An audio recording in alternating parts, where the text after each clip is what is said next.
The United States has again decided not to impose tariffs on rare earths and other critical minerals from China, underscoring its reliance on the Asian nation for a group of materials used in everything from consumer electronics to military equipment. Here's a summary of the article. Beijing, the United States has again decided not to impose tariffs on rare earths and other critical minerals from China, underscoring its reliance on the Asian nation for a group of materials used in everything from consumer electronics to military equipment.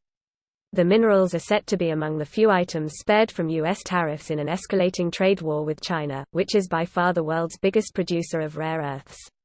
Beijing is set to raise tariffs on around $60 billion in U.S. goods, including rare earth ores, hitting back at a tariff hike by Washington on $200 billion of Chinese goods in the bitter trade dispute.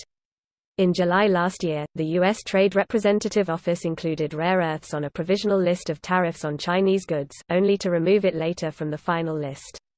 Rare earths were in a list of 35 minerals deemed critical to U.S. security and economic prosperity published 1 year ago. Most of these 35 minerals are now subject to the U.S. tariffs on Chinese goods, but rare earths, antimony, used in batteries and flame retardant, helium and natural graphite are not. Beijing said on Monday it would raise tariffs on U.S. rare earth metal ores from 10% to 25% from June 1, making it less economical to process the material in China. This post received a score of 23,001, with an upvote ratio of 91%. Here are the top comments in response to this article. So we're putting tariffs on non-essentials and not putting tariffs on essentials? Because of the cheaper cost of mining and refining rare earth metals in China due to heavy subsidizing from the GOVT, mind you, pretty much most of the world is highly dependent on China for them. It'd take years for stateside production of most of them to ramp up to meet local requirements. It's the double-edged sword of companies getting that sugar high rush of getting as cheap as possible no matter the reason behind it. Greater than because of the cheaper cost of mining and refining rare earth metals. Emphasis on refining, I bet that's a nasty pollutiful process. It can be when you want it done cheaply and don't care about the environment. Greater than when you want it done cheaply and don't care about the environment. China in a nutshell. Also the nations that have no problems buying from China. There is no ethical consumption under capitalism rings true sometimes. Sometimes? The unethical exploitation of many for the profit of a few is often the norm. Isn't that the basic tenet of capitalism? The proposed core tenet of capitalism is enlightened self-interest, not self-interest at the collective's expense.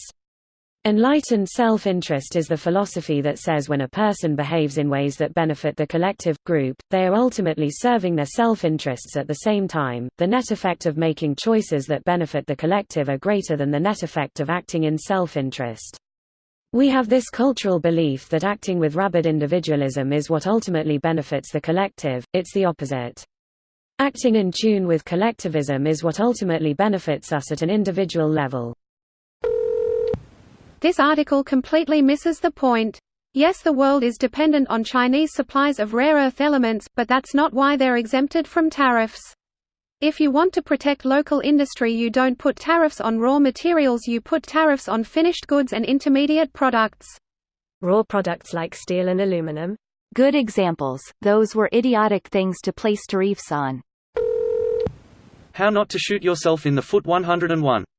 No, that's don't get in a trade war. This is more how not to shoot yourself in the gut after shooting yourself in the foot. I'm not a fan of Trump, but for all the people complaining about the tariffs, nobody seems to have a better solution for dealing with Chinese disregard for international trade agreements, or outright theft. The status quo was not sustainable. It would be far worse in the long run to not hold the Chinese accountable. This video was automatically created by Reddit to speech. The article and comments in this video were selected from Reddit according to their upvotes, and any paraphrasing was performed by smmry.com, without any human intervention.